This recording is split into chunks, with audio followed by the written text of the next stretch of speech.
Hi witches! So you might notice I am in the same outfit that I am wearing in my summer solstice video. Yes, I'm just kind of really riding the high of like all of that witchy energy and I decided to film. So this is my outfit for the next couple days, sorry. But today I really want to introduce you to a cool method of divination, candle divination. In Latin, this is called lampadamancy, which is further derived from the Greek word lampadas and manteia, lampadas meaning light and manteia meaning prophecy.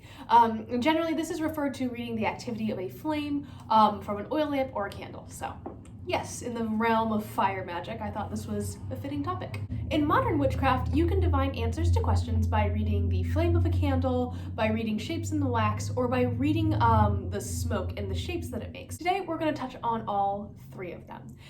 You can read for yes or no answers, like you would with a pendulum, or you can read for more you know, a more detailed look at the situation. So I thought this was like a really cool topic. When I was a young person, here's a story time. I was like recruited, I guess. I don't really know. I was signed up by an adult to be an acolyte in an Episcopalian church, which basically meant I got to carry a candle all the way down the aisle and then stood there while the priest said stuff. And then I also handed him like holy water or wine during the communion. So I basically just got to sit up there and I wore a cool robe. It was honestly really dramatic and I honestly was like only okay with it because like I wanted to wear the robe because it was like witchy as hell. So we're on the same story, but basically, sorry also for the lighting, LOL, this is just my luck. But basically I would like do this thing where I would ask questions and see if the flame like went up and down, and to me it kind of seemed like it was, so I was just like, maybe that's God. It's not. It's the universe, but like, I mean, I guess if you're a Christian witch, but in that context it wasn't really like, that wasn't really what it was. So that was like the first time I had ever experienced like fire magic on like a very simple level. But that's also around the time I started getting into witchcraft and stuff. So as I was like doing research for this episode, I was like, oh yeah, like this deep memory was unlocked. Anyway, to prepare for a candle reading, you'll need to select a candle in a color that corresponds with the question you're going to be like asking about. So, for example, a red candle for love divination, or a green candle for like a money or like career divination. When in doubt, you can always go with white because that color really represents like all of the types of workings and energies in the world.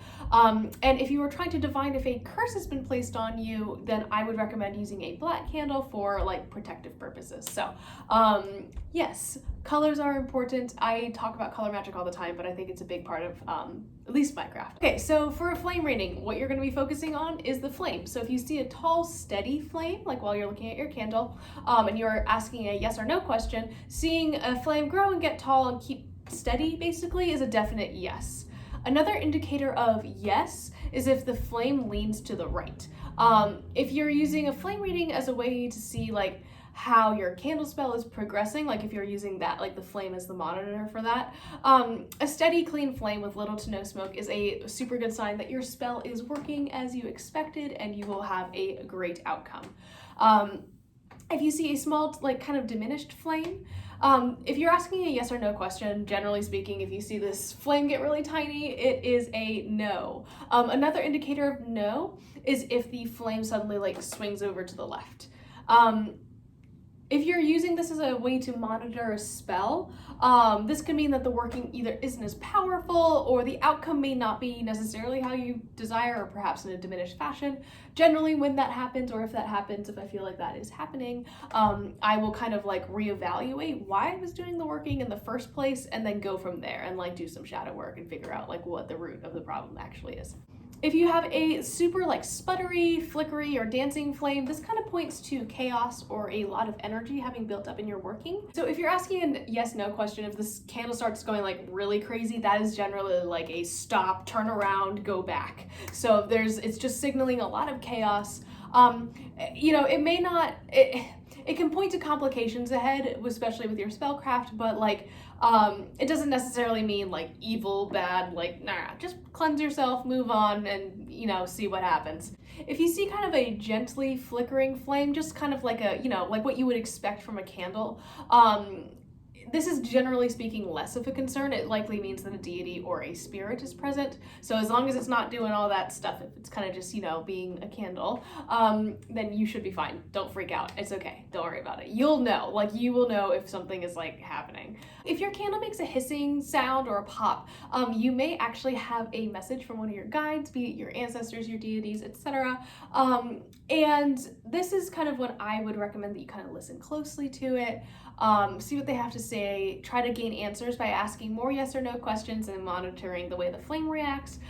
So that's how I would proceed from there. Candle absolutely will not light, and you cannot find a reason as to why it won't. The spell might not be the right answer to the problem at hand, and you might want to kind of rethink your working. Like I said, kind of go back to the root, do some shadow work, figure out what you're actually trying to achieve.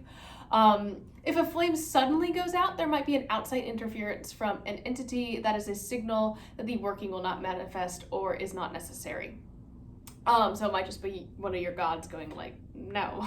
And finally, if a candle explodes, and this has personally never happened to me, but I know it has happened to others, whatever you're doing, stop. Just whatever working you're doing, cut it out, cleanse your house, cleanse yourself, and try to ground and center your energy, because just whatever's happening, the universe does not want you to do that. So yes. Hope that helps answer some questions about flame divination. I want to move on to smoke divination. A lot of witches use smoke to scry, in that they receive messages in the shape the smoke makes, if that makes any sense. Some also define which direction means yes and which direction means no, and then we'll ask questions kind of like one would with a pendulum. So it kind of just really depends on your tradition. And I just wanted to touch on two further specific things regarding smoke. White smoke is generally a sign of blessings and good spirits. So, when you see this, take some time and kind of revel in that divinity. Whereas black smoke is generally the best indicator that a spell is not going to work for you. Black smoke can indicate a negative entity or energy present in your life. And I really recommend putting whatever ritual work you have on pause if you start seeing black smoke. Yes, put all that stuff on pause, even if it's for a month, and cleanse your house, really realign yourself and figure out what happened. And finally, wax divination. This is a really cool technique that I learned about while researching for this video, and I'm super excited to share it with you. This method is usually done in one of two ways, both relying on divining shapes in melted wax. So method one is to ask your question aloud or carve it into the candle, which I think is very, pleasing to the eye, and allowing the candle to burn all the way down. Then whatever wax kind of pours out from the candle, you'll divine shapes in that. So I think that's pretty easy. The next one's a little bit more involved, but very aesthetically pleasing. Method two is a little bit more involved, but I think it's really aesthetically pleasing. Basically, what you'll do is light your candle and drip wax into a bowl of cool, blessed water. The wax will harden into various shapes, and then you can divine specific meanings in the shapes that the wax makes, if that makes any sense. Here's a couple meanings of what candle wax shapes could, mean, a generally accepted thing. This will be on my Patreon if you guys are curious. But basically, this is a book called Divinatory Method by Jackie Smith, which I read a long time ago. There's a lot of unverified personal analysis in this book, so take it with a grain of salt. But upon rereading it, I did like this correspondence chart. I thought it was cool. So if you see a key that can correspond with knowledge, education, opportunity, an owl, wisdom, isolation, just nocturnal energy. A leaf would be fertility, nature energy. A chair can be either marriage or just kind of a stagnation. So arrows are for direction and focus. The crown is for leadership or ego. The numbers, if you find numbers, they indicate spans of time, or such as months or years, depending on whatever your question is. So I hope this gave you guys a good introduction into candle divination. It was certainly a very interesting topic for me to learn about, and it's a really versatile method of divination, I think. So I really encourage you guys to explore this, and I will see you all tomorrow. Bye!